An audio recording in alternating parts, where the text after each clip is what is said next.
नमस्कार, मेरा नाम है विकी कुमार और आप देख रहे हैं हमारे ऑफिशियल यूट्यूब चैनल शोभा टेक्निकल क्लासेस को। दोस्तों, आज की वीडियो में हम डिस्कस करने वाले हैं भारत स्केल का क्वेश्चन पेपर और ये नीमे सेट का पार्ट फर्स्ट है। ठीक है दोस्तों, और ये जो क्वेश्चन पेपर है वो उन सभी बच्चों के लिए काफ़ी ज़्यादा इम्पोर्टेंट है जो कि फर्स्ट ईयर में है। ठीक, और ये जो फर्स्ट ईयर के बच्चे हैं ये ध्यान दें कि इनका जो सेशन है वो 10 अक्टूबर 2021 तक ख़त्म हो जाएगा। यानी कि जो आपका फर्स्ट ईयर है वो 10 अक्टूबर को ख़त्म होने वाला है, जैसा कि एनसीईआरटी ने पहले ही डिसाइड कर दिया था। तो ध्यान रखिए, अक्टूबर के बाद में यानी कि 10 अक्टूबर के बाद में आपकी कभी भी एग्ज़ाम हो सकती है। ठीक है दोस्तों, तो आप अभी से पढ़ना शुरू कर दीजिए और जो निमी के जितने भी क्वेश्चन सेट है वो सारे सॉल्व कर लीजिए ताकि एग्जाम में अच्छे नंबर आ जाएंगे। तो बढ़ते हैं हम क्वेश्चन नंबर फर्स्ट की ओर।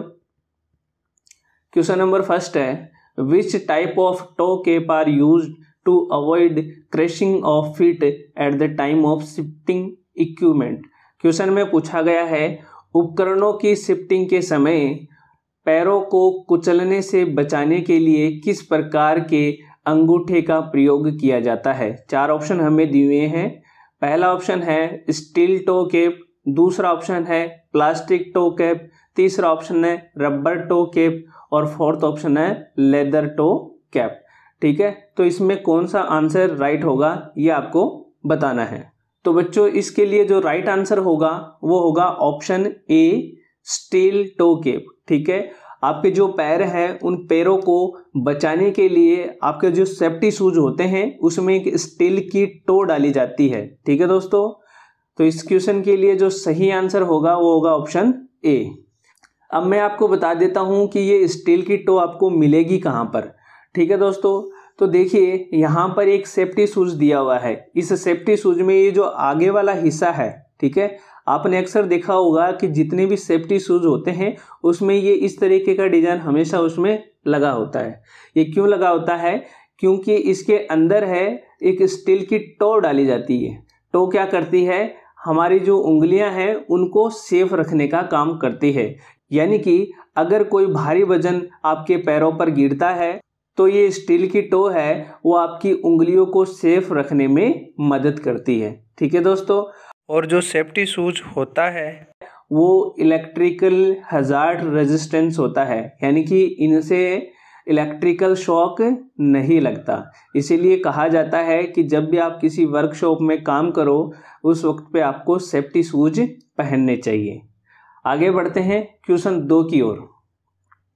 क्वेश्चन 2 है, how the gas and liquid gas are classified. ठीक है, गैस और तरल गैसों को वर्गीकृत किया जाता है क्लास ए फायर में, क्लास बी फायर में, क्लास सी फायर में या फिर क्लास डी फायर में।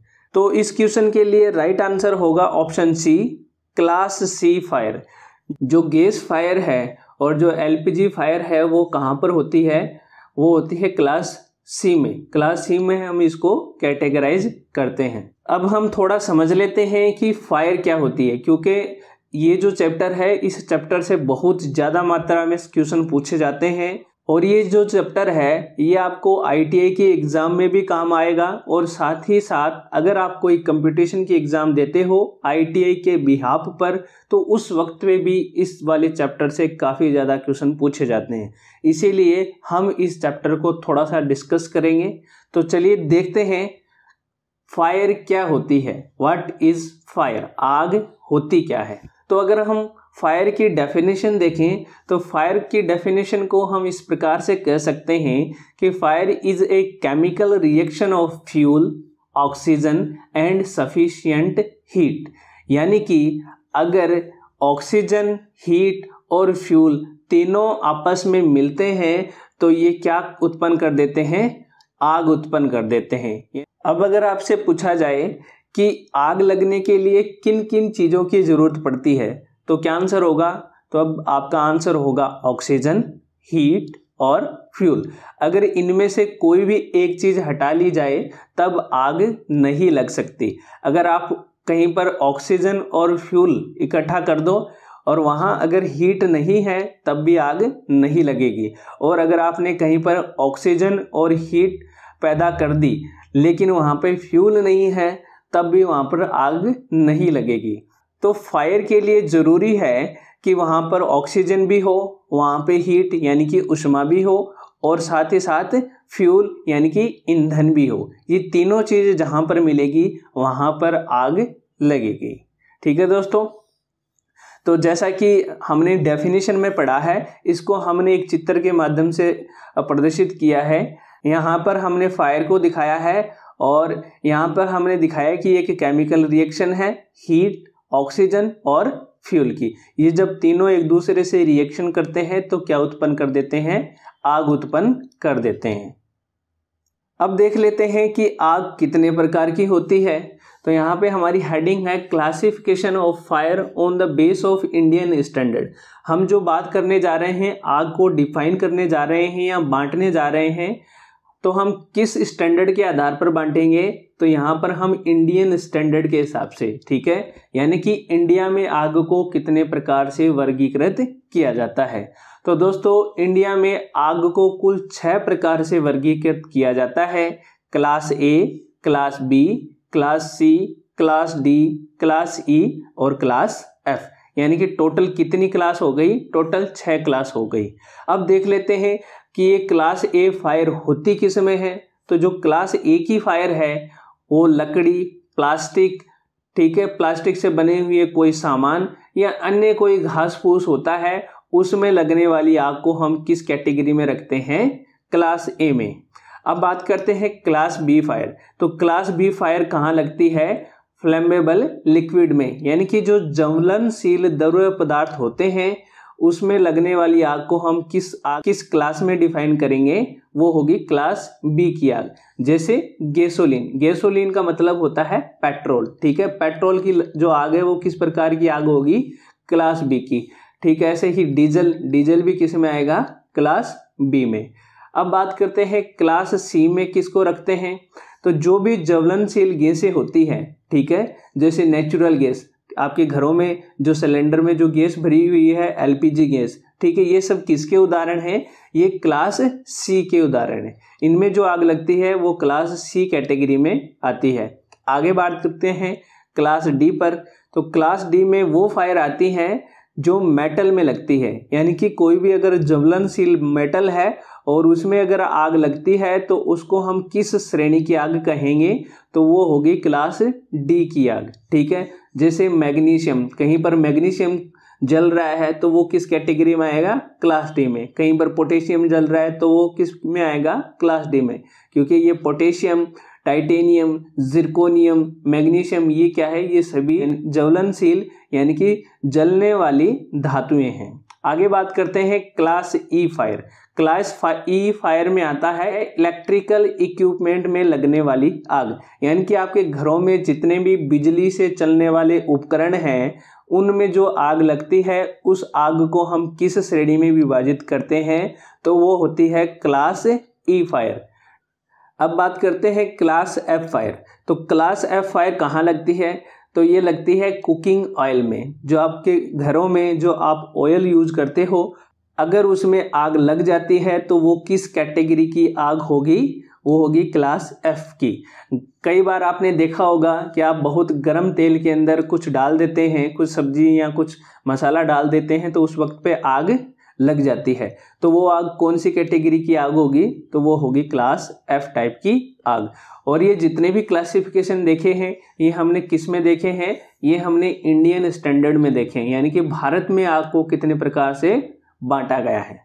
अब बात कर लेते हैं इंटरनेशनल स्टैंडर्ड के अकॉर्डिंग क्लास ऑफ फायर कितनी होती है। चलते हैं इंटरनेशनल स्टैंडर्ड के अकॉर्डिंग। तो बच्चों इंडियन स्टैंडर्ड के अकॉर्डिंग जो क्लास ऑफ फायर है वो होती है टोटल 5, यानी कि 5 प्रकार से विभाजित कर सकते हैं आग को। पहला होता है क्लास ए, दूसरा होता है क्लास बी, तीसरा होता है क्लास सी, फोर्थ होता है क्लास डी और जो 5वें नंबर का होता है वो है क्लास के। अब समझ लीजिए कि ये आग किस किस में लगेगी, तो हम किस किस आग के लिए कौन सा टाइप डिफाइन करेंगे। ठीक है, तो जो क्लास ए फायर है वो लगती है कंबस्टेबल ऑर्डिनरी मटेरियल में, ऑर्डिनरी मटेरियल का मतलब जो जनरल सामान्य प्रकार के जो ज्वलनशील पदार्थ हैं उनमें, जैसे वुड लकड़ी हो गई, पेपर हो गया, कपड़े हो गए, इनमें जो आग लगती है वो आग किस प्रकार की है, वो है क्लास ए की। यानी कि घर पर आप जो चूल्हे पर रोटी बनाते हो उसमें जो आग लगी हुई होती है वो किस कैटेगरी की आग है, तो वो है क्लास ए, क्योंकि वहां पर जलने वाला जो पदार्थ है वो क्या है, वुड, और वुड की आग को हम किसके अंदर कंसीडर करते हैं, क्लास ए के अंदर। अब बात करते हैं क्लास बी में। तो क्लास बी में जो आग लगती है वो है फ्लेमेबल लिक्विड और गैस। यानी कि इंटरनेशनल स्टैंडर्ड में जो क्लास बी और सी है उसको मिक्स कर दिया जाता है।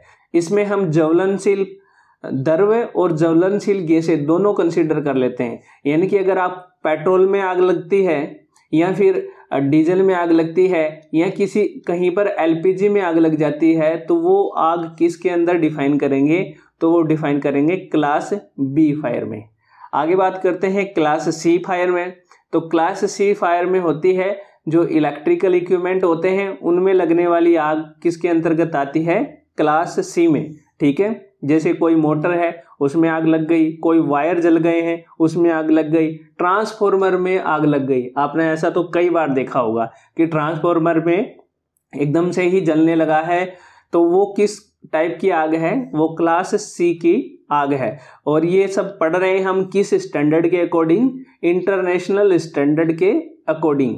ठीक है दोस्तों, वहीं अगर इंडियन स्टैंडर्ड की बात करें तो इलेक्ट्रिकल इक्विपमेंट फायर है वो किस क्लास के अंदर डिफाइन की जाती, तब आंसर होता क्लास ई। ठीक है, ये आपकी जानकारी के लिए है, कई बार स्टैंडर्ड के अकॉर्डिंग भी पूछ लिया जाता है, इसलिए हम इसको भी देख लेते हैं। हमारे लिए जो ज़्यादा इम्पोर्टेंट है वो है इंडियन स्टैंडर्ड। ठीक है, हमें जो भी क्वेश्चन पूछे जाएंगे वो इंडियन स्टैंडर्ड के पूछे जाएंगे, लेकिन कभी कभार हमें स्पेशली नाम कंसीडर करके बता दिया जाता है कि हमें जो प्रकार है वो इंटरनेशनल स्टैंडर्ड के अकॉर्डिंग बताना है, तब उस वक्त पे थोड़ा सा मिक्स मैच हो जाता है, इसलिए हम इस डाउट को पहले ही क्लासीफाई कर लेंगे। ठीक है दोस्तों, अब आगे बात करते हैं क्लास डी फायर में। क्लास डी फायर किस में लगती है, तो ये ज्वलनशील धातुओं में लगती है, कंबस्टेबल मेटल में। ठीक है, जैसे मैग्नीशियम में आग लग गई, एल्यूमिनियम में आग लग गई, जितनी भी ज्वलनशील धातुएं होती हैं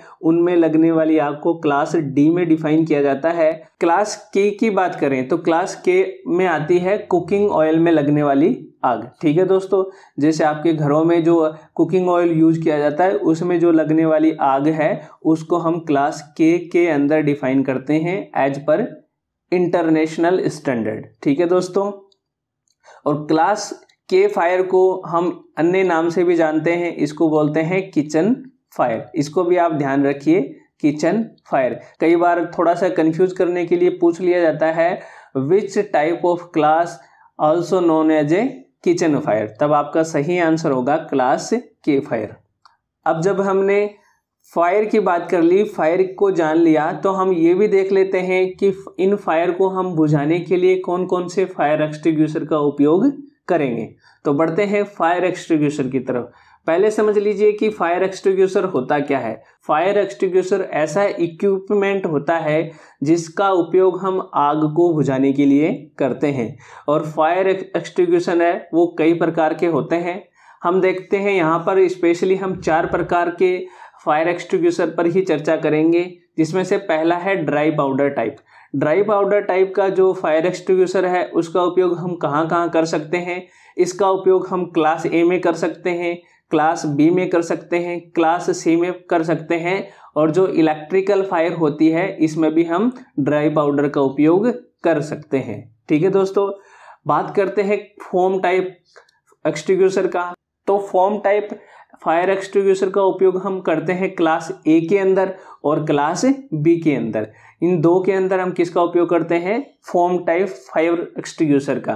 तीसरा है जो है वो है वाटर टाइप फायर एक्सटिंग्विशर, यानी कि जिनमें पानी भरा होता है। इसका उपयोग हम केवल और केवल क्लास ए की फायर को बुझाने के लिए करते हैं। ठीक है दोस्तों, यहाँ पर जिस में उपयोग नहीं करना, देखो क्रॉस चिन्ह लगाए हुए हैं, ये देखो यहाँ पे देखो प्रोहिबिटिव साइन का उपयोग किया गया है। यहाँ पे एक इलेक्ट्रिकल चिन्ह है और उसमें बताया गया है कि do not use on live electrical equipment. कहीं पर भी जहां पर विद्युत धारा प्रवाहित हो रही है, इलेक्ट्रिकल इक्विपमेंट है, वहां पर इसका उपयोग नहीं करना है। अब चलते हैं CO2 टाइप फायर एक्सटिंग्विशर पे। तो CO2 टाइप फायर एक्सटिंग्विशर का हम फ्लेमेबल लिक्विड यानी कि ज्वलनशील द्रव्य और जो हमारे इलेक्ट्रिकल इक्विपमेंट हैं उनकी आग के लिए प्रयोग कर सकते हैं। तो दोस्तों एक बार पॉज करके आप इसे आराम से अच्छे से पढ़ लीजिए और याद कर लीजिए, क्योंकि एक्सटिंग्विशर से भी काफ़ी ज़्यादा सवाल पूछे जाते हैं। आगे बढ़ते हैं क्वेश्चन नंबर 3 की ओर। क्वेश्चन नंबर 3 है, which fire extinguisher is use to put off class C type of fire. Class C प्रकार की आग को बुझाने के लिए किस प्रकार के अग्निशमक यंत्र का प्रयोग किया जाता है। ठीक है दोस्तों, और ये जितने भी क्वेश्चन हैं फायर एक्सटिंग्विशर से रिलेटेड, ये बेस होंगे on the base of Indian standard, यानी कि हमें इंडियन स्टैंडर्ड के अकॉर्डिंग इनका आंसर करना है। तो इंडियन स्टैंडर्ड के अकॉर्डिंग क्लास C फायर किस में लगती है, तो आप कहोगे कि सर अभी हमने थोड़ी देर पहले ही पढ़ा था कि जो ज्वलनशील गैस होती है उनमें ये आग लगती है। तो बताइए कि जो ज्वलनशील गैस होती है इनकी आग को बुझाने के लिए किस प्रकार के एक्सटिंग्विशर का प्रयोग करते हैं। हमने 4 प्रकार के फायर एक्सटिंग्विशर पढ़े थे, CO2 type, dry powder type, foam type और वाटर टाइप। तो बताइए किस प्रकार का फायर एक्सटिंग्विशर है वो प्रयोग किया जाएगा।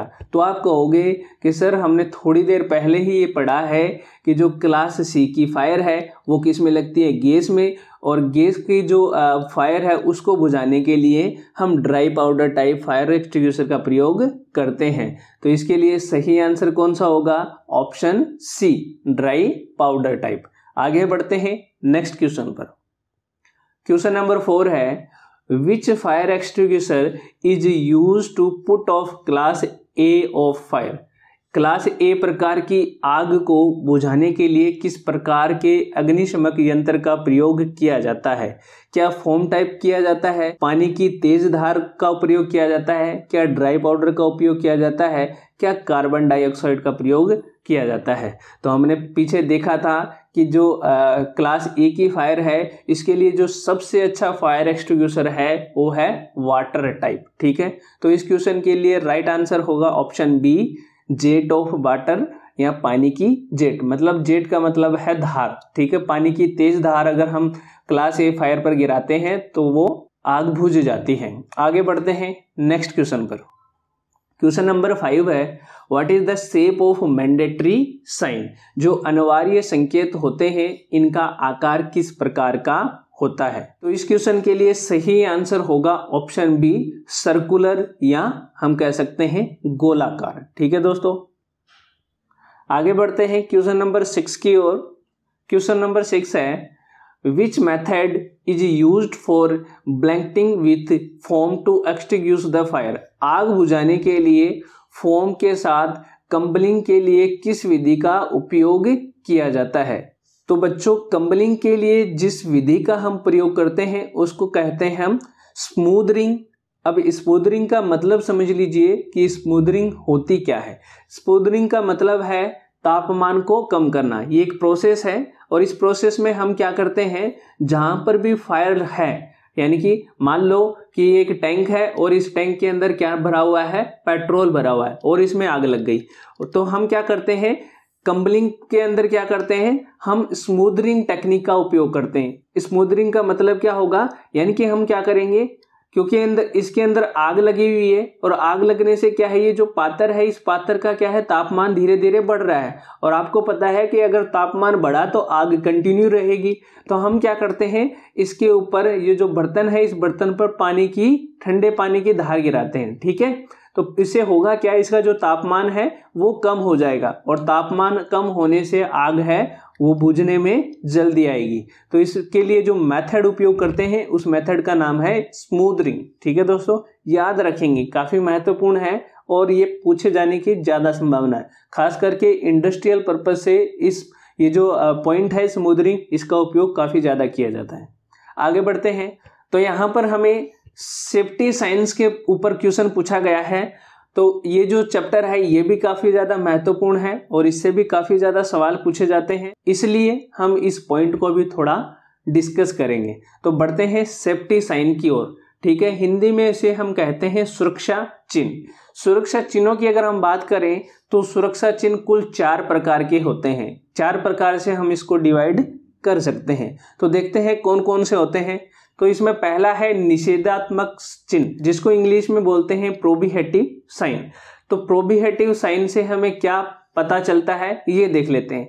ये जो साइन है ये किसी काम को न करने के लिए मनाही का संकेत करते हैं, यानी कि आप ये बताते हैं कि आपको ये काम नहीं करना है। और इनका जो आकार है वो किस आकृति का होता है, गोलाकार होता है। और इन चिन्हों में बॉर्डर लाल रंग का और क्रॉस बना होता है। जैसे आप ये चिन्ह देख रहे होंगे, यहाँ पर बॉर्डर किस टाइप का बना हुआ है, रेड कलर का, और उसके ऊपर एक क्रॉस चिन्ह बना होता है और इनकी आकृति कैसी है, गोलाकार। ठीक है, इनकी जो पृष्ठभूमि है वो सफेद रंग की होती है, जिसके ऊपर काले रंग से चिन्ह को बना दिया जाता है। यहाँ पे आप देख रहे होंगे जो चिन्ह है वो किस रंग का बना हुआ है, काले रंग का। निषेधात्मक संकेत का जो उदाहरण है, जैसे धूम्रपान न करना। जब भी आप किसी पब्लिक प्लेस पे जाते हो तो वहां पर ये चिन्ह आपको 100% देखने को मिलेगा। ठीक है, इसका मतलब क्या है कि यहाँ पे धूम्रपान नहीं करना है। ठीक है, कहीं पर अगर फायर, मान लो इस चिन्ह के अंदर फायर का चिन्ह बना होता है, ठीक है, और तो इसका मतलब क्या होता है कि यहाँ पर आग नहीं जलाना है। ठीक है दोस्तों, तो ये एक टाइप हो गया। अब बढ़ते हैं नेक्स्ट टाइप पे। दूसरा जो टाइप है वो है आदेशात्मक। आदेशात्मक को हम इंग्लिश में कहते हैं मैंडेटरी साइन। बच्चों, इन चिन्हों का प्रयोग किया जाता है आदेश देने के लिए। ठीक है, अगर आप किसी काम को करने जाते हो तो उससे पहले आपको क्या करना है इसका ये आदेश देते हैं, यानी कि मस्ट है, आपको ये करना ही है। ठीक है दोस्तों, और जो इनका आकार है वो किस प्रकार का होता है, गोलाकार। अगर हम इसकी पृष्ठभूमि की बात करें तो पृष्ठभूमि किस कलर की होती है, नीले कलर की। जहां पे आप देख पा रहे होंगे इनकी जो सबकी पृष्ठभूमि है वो किस प्रकार की है, नीले कलर की। ठीक है, जिसके ऊपर सफेद रंग का चिन्ह छपा होता है। आप देख रहे होंगे कि यहाँ पे जो चिन्ह छपा हुआ है वो किस कलर में है, सफेद कलर का है। ठीक है, जैसे उदाहरण ले लें हम, जैसे दस्ताने पहनना, चश्मा पहनना, जूते पहनना, मास्क पहनना आदि सबका आग्रह करता है। देखिए यहाँ पर जो पहला चिन्ह बना हुआ है उस पहले चिन्ह में देखो क्या बनाया हुआ है, एक हेलमेट दिखाया हुआ है, यानी कि safety helmet must be wear. अगर आपको ये काम करना है तो उससे पहले आपको सेफ्टी हेलमेट पहनना जरूरी है। दूसरा जो है वो है हाई विजिबिलिटी वेस्ट, यानी कि आपको जो हाई विजिबिलिटी यानी कि दिखाई देने वाली जो टी शर्ट है वो आपको पहननी जरूरी है। तीसरा जो कह रहा है वो कह रहा है safety Google must be Warne. ठीक है, आपको जो चश्मे हैं वो पहनने जरूरी है। फोर्थ है foot protection must be Warne, यानी कि ये काम करने के लिए आपको जो सेफ्टी शूज है वो पहनने मैंडेटरी है। ठीक है दोस्तों, तो मैंडेटरी का मतलब ही है अनिवार्य। ठीक है, ये आपको पहनने जरूरी है। आगे बात करते हैं तीसरे प्रकार पर। जो तीसरा प्रकार है वो है सूचनात्मक या इंफॉर्मेटिव साइन। इन चिन्हों का प्रयोग है वो सुरक्षा से संबंधित जानकारी देने के लिए किया जाता है। फर्स्ट इनका जो यूज है वो किस लिए है, सेफ्टी से रिलेटेड इंफॉर्मेशन देने के लिए। अगर इनके आकार की बात करें तो आकार इनका होता है वर्गाकार, यानी कि ये स्क्वायर की शेप में होते हैं। इनकी पृष्ठभूमि हरे रंग की होती है और इन पे जो चिन्ह बना होता है वो सफेद रंग का होता है। जैसे प्राथमिक चिकित्सा दल, ठीक है, शुद्ध पेयजल, पुरुष प्रसाधन, महिला प्रसाधन। ठीक है, पब्लिक जो कन्वेंसेस हैं उनके ऊपर आपने इस प्रकार का जो चिन्ह है वह काफी बार देखा होगा। वो चिन्ह कैसा होता है, इंफॉर्मेटिव। ठीक है, यहाँ पर देखो क्या कह रहा है, ये जो चिन्ह है वो क्या बता रहा है, इमरजेंसी असेंबलिंग पॉइंट, यानी कि इमरजेंसी के वक्त पे आपको यहाँ आके रुकना है। ठीक है बच्चों, आगे बढ़ते हैं फोर्थ टाइप पर। फोर्थ टाइप है वार्निंग साइन, हिंदी में इसे कहते हैं चेतावनी संकेत। इनका उपयोग हम करते हैं चेतावनी देने के लिए, किसी कार्य की चेतावनी देने के लिए है वार्निंग साइन का प्रयोग किया जाता है। और अगर इनके आकार की बात करें तो इनका आकार होता है त्रिभुजाकार, इनकी पृष्ठभूमि होती है नीले रंग की और जिसपे जो चिन्ह बना होता है वो किस कलर का होता है, काले कलर का। उदाहरण के लिए कंसिडर कर सकते हैं जैसे रेडिएशन एरिया। ठीक है दोस्तों, या फिर कोई हजार्ड्स एरिया। ठीक है, यहाँ पे आप एक चिन्ह देख रहे होंगे, इस चिन्ह के अंदर इसकी जो आकृति है वो किस प्रकार की है, त्रिभुजाकार, और इसकी जो पृष्ठभूमि है वो किस कलर की है, पीले कलर की। जिस पे जो चिन्ह बना हुआ है वो किस कलर का है, काले रंग का। यानी कि ये किस प्रकार का साइन है, ये एक प्रकार का वार्निंग साइन है। और ये क्या दिखा रहा है, ये दिखा रहा है यहाँ पर क्या है, हाई वोल्टेज है। आपको चेतावनी दे रहा है कि यहाँ पर हाई वोल्टेज है, यहाँ आप न जाएं। ठीक है दोस्तों, कुल हमने जो सुरक्षा चिन्ह या सेफ्टी साइन देखे हैं वो 4 प्रकार के होते हैं। अगर आपको समझ में नहीं आया है तो आप एक बार फिर से बैक करके देख सकते हैं और इनको याद रखें। ये जो चीज़ें मैं आपको बता रहा हूँ कि इनको किस लिए प्रयोग किया जाता है, आकृति किस प्रकार की होती है, पृष्ठभूमि किस प्रकार की होती है, और चिन्ह है वो कौन से रंग का होता है, इनसे कहीं से भी क्वेश्चन कैसे भी बनाया जा सकता है। आगे बढ़ते हैं नेक्स्ट क्वेश्चन की ओर। क्वेश्चन नंबर 7 है, which material is used for making instrument cabinet. Instrument का जो कैबिनेट है उसको बनाने के लिए किसका प्रयोग किया जाता है। अब आप कहोगे कि सर ये कैबिनेट क्या होता है, तो देखिए बच्चों, आपने कंप्यूटर देखा होगा, कंप्यूटर का जो बॉक्स है उस बॉक्स को ही हम क्या कह सकते हैं, कैबिनेट। यानी कि जिस भी संरचना में हम सर्किट है वो फिट करते हैं, वो संरचना है, उस संरचना को क्या बोल सकते हैं, हम कैबिनेट बोल सकते हैं। ये जो सीपीयू का जो डब्बा है वही क्या है, कैबिनेट है। और ये ही पूछा जा रहा है कि ये किसका बना होता है, तो आपने कई बार देखा होगा, छूकर भी देखा होगा, तो ये किस प्रकार के मटेरियल से बनता है, तो आप कहोगे कि सर ये किसी ना किसी धातु का बना होता है, या तो ये लोहे का बना हो सकता है या एल्यूमिनियम का बना हो सकता है। तो बच्चों इस क्वेश्चन के लिए राइट आंसर होगा ऑप्शन डी, सीट मेटल का, धातु की चादर से बनाए जाते हैं। आगे बढ़ते हैं क्वेश्चन नंबर 8 की ओर। क्वेश्चन नंबर 8 है, what is the shape of warning sign board. ठीक है, चेतावनी संकेतों का आकार किस प्रकार का होता है। तो थोड़ी देर पहले हमने देखा था एक हजार्ड्स, जो हाई वोल्टेज का जो साइन देखा था, तो वो किस प्रकार की आकृति में था, तो आपको होगा कि सर त्रिभुजाकार। तो इस क्वेश्चन के लिए राइट आंसर क्या होगा, तो राइट आंसर होगा ऑप्शन सी, ट्रायंगुलर शेप, त्रिकोणीय। ठीक है, अब देख भी लेते हैं यहाँ पे ये जो साइन है वो किस प्रकार का है, वार्निंग साइन है। यानी कि क्या कह रहा है ये साइन, ये हमें बता रहा है कि यहाँ पे जो हाई इलेक्ट्रिक शॉक है वो आपको लग सकता है, यहाँ पे हाई वोल्टेज है जिससे आपको शॉक लग सकता है, तो ये चेतावनी दे रहा है आपको। आगे बात करते हैं क्वेश्चन नंबर 9 की ओर। क्वेश्चन नंबर 9 है, which class of fire is classified involving metals. यानी कि कहा जा रहा है कि धातुओं में लगने वाली आग को किस क्लास के अंदर वर्गीकृत किया जाता है, और ये हमें किस स्टैंडर्ड के अकॉर्डिंग बताना है, तो एज पर इंडियन स्टैंडर्ड।